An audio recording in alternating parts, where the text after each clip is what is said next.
시편 25편 8절로 15절까지의 말씀. 여호와는 선하시고 정직하시니 그러므로 그의 도로 죄인들을 교훈하시리로다. 온유한 자를 정의로 지도하시며 온유한 자에게 그의 도를 가르치시리로다. 여호와의 모든 길은 그의 언약과 증거를 지키는 자에게 인자와 진리로다. 여호와여, 나의 죄악이 크오니 주의 이름으로 말미암아 사하소서. 여호와를 경외하는 자 누구냐? 그가 택할 길을 그에게 가르치시리로다. 그의 영혼은 평안히 살고 그의 자손은 땅을 상속하리로다. 여호와의 친밀하심이 그를 경외하는 자들에게 있으며 그의 언약을 그들에게 보이시리로다. 내 눈이 항상 여호와를 바라보면 내 발을 그물에서 벗어나게 하실 것이미로다. 아멘. 샬롬. 아침 저녁으로 이제 쌀쌀한 날씨를 느끼는 이제 늦가을의 정취를 만끽하는 참으로 아름다운 계절입니다. 오늘 들려지는 이 시편 25편 두 번째 시간을 통해 하늘의 비밀을 깨달아 하는 귀하고 복된 시간 되시길 바랍니다. 시편 25편은 다윗이 참으로 위중한 가운데 자기의 원통함을 호소하는 비탄시, 탄원시입니다. 이 시편 25편은 지난 시간 말씀드린 것처럼 히브리 알파벳 22글자를 앞글자를 쭉 따서 그 은유를 따라 읽어내려가는, 그래서 시를 지은 답관체입니다. 이 답관체 비슷한 것이 시편에 몇 편 더 나오고 요즘 우리 새벽기도 때 보고 있는 예레미야 애가도 답관체입니다. 그래서 예레미야 애가 총 5장 중에 1장, 2장, 4장, 5장은 22절까지, 그리고 3장은 알파벳 길멜 바로 3절씩, 그래서 66절 이렇게 구성되어 있지요. 어쨌든 다윗은 오늘 이 시편 25편을 통해 자기의 모든 것을 탄원하고 하나님의 방법대로 나를 고쳐달라고 고백을 합니다. 지난 시간에 봤던 1절에서 7절은 이제 신앙 고백 드리기 전에 3번의 기도를 드립니다. 첫 번째 기도는 우러러보나이다. 두 번째 기도는 이제 우러러봤으니 나를 가르쳐 주십시오. 그리고 이제 세 번째 고백은 나를, 내 허물을 기억하지 말아 주시고 나를 인자하심으로 기억해 주십시오. 그런 3가지 간구를 했습니다. 이제 오늘 본격적으로 8절에서 15절은 그 주님의 선하심과 인자하심, 주님의 헤세드와 주님의 토부에 대한 그 축복, 그리고 자기의 신앙 고백, 간구를 드리는 내용이 오늘 두 번째 단락 8절에서 15절까지입니다. 오늘 8절은 이렇게 말합니다. 여호와는 선하시고 정직하십니다. 그렇습니다. 하나님은 선하실 뿐 아니고 정직하신 분이라는 거예요. 이 얘기는 올바로 다스리신다.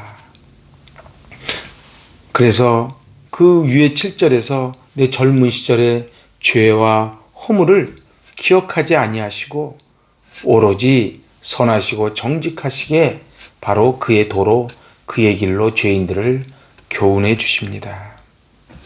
그 헤세드와 토부의 하나님, 오늘 그 8절, 9절, 12절 연이어서 가르치다, 교훈하다라는 단어가 나옵니다. 하나님은 언제나 말씀을 통해 우리를 가르쳐 주시고 우리를 바른 길로 인도해 주시는 분이시지요. 근데 하나님은 어떤 사람을 바른 길로 인도하는가? 그 해답이 바로 9절입니다. 9절, 온유한 자를 정의로 지도하시며 온유한 자에게 그의 도를 가르치시리로다. 아멘. 우리 그 위에 4절, 5절, 6절에서 봤지요. 주의 도, 주의 길, 바로 그 주의 진리, 그 좁은 길, 넓은 길로 인도하시는데 바로 어떤 자를 교훈하시는가? 온유한 자를 교훈하신다는 거예요. 온유한 것은 하나님이 가르치실 때에 원망하지 않고 반항하지 않고 자기의 잘못을 인정하고 유순하게 받아들이는 자를 오늘 온유한 자라 그럽니다. 하나님은 하나님께 반항하고 그리고 하나님의 말씀에 불순종하는 자는 하나님이 지도하시지 않습니다. 가르쳐 주시지 않지요. 근데 하나님께서 우리를 가르쳐 주실 때에 그것을 잘 듣는 것, 그게 바로 온유입니다. 오늘 10절에서 이렇게 말합니다. 여호와의 모든 길은 그의 언약과 증거를 지키는 자에게 인자와 진리로다. 바로 하나님의 높은 기준과 분명한 경고의 틀을 가르쳐 주는 것이 바로 하나님의 언약과 증거입니다. 하나님의 뜻에 순종하여 언약을 지키고 그 언약 안에 들어있는 높은 수준까지 지키는 바로 그 사람을 오늘 인자와 진리로 가르쳐 주시겠다는 것이지요. 오늘 여기서 오라흐란 단어를 씁니다. 오늘 10절에 여호와의 모든 길 할 때 그 길이 오라흐입니다. 이 오라흐는 우리 시골길 가보시지요. 수레바퀴가 계속 지나다닌 길은 수레바퀴 자국이 쫙 나 있고 그 뒤따라가는 사람은 바로 그 수레바퀴 길을 따라 가게 되어 있습니다. 바로 그 길이 오라흐입니다. 그러니까 하나님께서 다윗에게 요구하시는 것은 이랬다 저랬다가 아니고 늘 수레바퀴가 그 길을 가듯 오라흐의 길입니다. 오늘 우리는 그 하나님을 신뢰함으로 그 길을 뚜벅뚜벅 따라가는 것이지요. 오늘 그래서 11절에 이렇게 고백합니다. 여호와여 나의 죄악이 크오니 주의 이름으로 말미암아 사하소서. 우리 그 앞에 7절에서 내 젊은 시절의 죄와 허물을 기억하지 말아달라 그랬는데 오늘 이제 다시 11절에서 나의 죄악이 크오니 주의 이름으로 말미암아 나를 사해 주십시오. 오늘 이 11절이 전체 25편 22절 중에 중심축입니다. 다윗은 비로소 자신의 문제에 현실에 눈을 돌립니다. 자기의 죄가 얼마나 큰지를 고백하는 것이지요. 그런데 하나님께서 사해 주시는데 바로 주의 이름, 그 주의 이름이 주의 전 존재라 그랬지요. 주의 이름 때문에, 주의 명예 때문에, 주의 영광 때문에, 그리고 주님은 그런 분이시기 때문에 내 죄를 사해 주시기를 원합니다. 이제 오늘 12절에서는 여호와를 경외하는 자가 누구냐? 그가 택할 길을 그에게 가르치시리로다. 그렇습니다. 주님을 경외하는 자에게 주님께서 가르쳐 주십니다.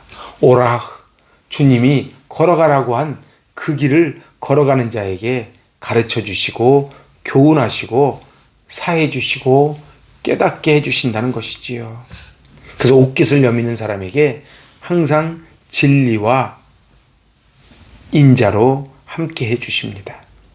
이제 13절부터는 그런 자가 받는 축복을 구체적으로 말합니다. 13절입니다. 그의 영혼은 평안히 살고 그의 자손은 땅을 상속하리로다. 아멘. 여기서 영혼이 네피시입니다. 제가 지난번 말씀드렸지요. 네피시는 단순한 영혼이 아니고 전 존재를 말합니다.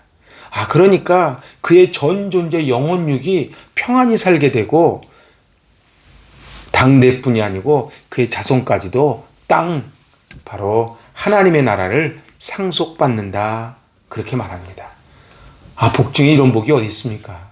본인은 평안하고 그리고 자손까지 그 땅을 기업으로 받으니 말입니다. 오늘 14절입니다. 여호와의 친밀하심이 그를 경외하는 자들에게 있으며 그의 언약을 그들에게 보이시리로다. 하나님께서 그의 언약을 보여주신다는 거예요. 무엇으로 보여줍니까? 바로 그의 영혼이 평안하고 그의 자손이 땅을 상속받는 것, 그것이 바로 하나님께서 보여주시는 것이지요. 이제 마지막 15절입니다. 내 눈이 항상 여호와를 바라보면 내 발을 그물에서 벗어나게 하실 것임이로다. 그래서 시편 기자 다윗의 눈은 항상 여호와를 바라봅니다. 이것을 앙망이라 그럽니다.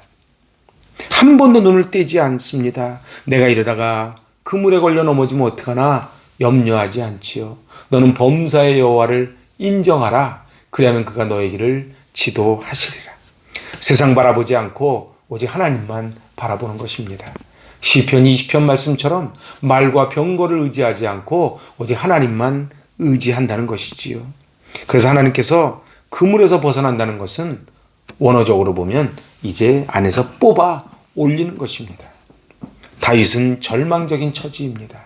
도저히 희망이라고는 가질 수 없는 상황이 오늘 시편 25편의 상황이지요.